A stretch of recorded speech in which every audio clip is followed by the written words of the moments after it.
Итак, месяц люты. Апошні месяц зімы. І за гэты месяц я планую зняць і выкласці 28 відэа ў свае сацыяльныя сеткі. Для чаго я гэта буду рабіць?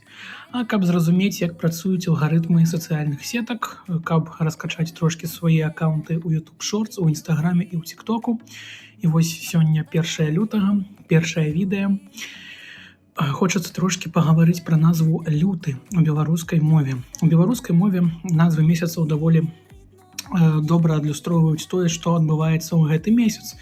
Снежань, то бок декабрь па-руску, таму што мяце снег. Студзень, таму што сцюдзёныя маразы. Люты, таму што зіма лютуе і не хоча аддаваць свае правы. Пагэтуль з першым днём апошняга месяца зімы вучыце беларускую мову, ну і падпісвайцеся на мой TikTok, Instagram, каб больш ведаць цікавага пра беларускую мову.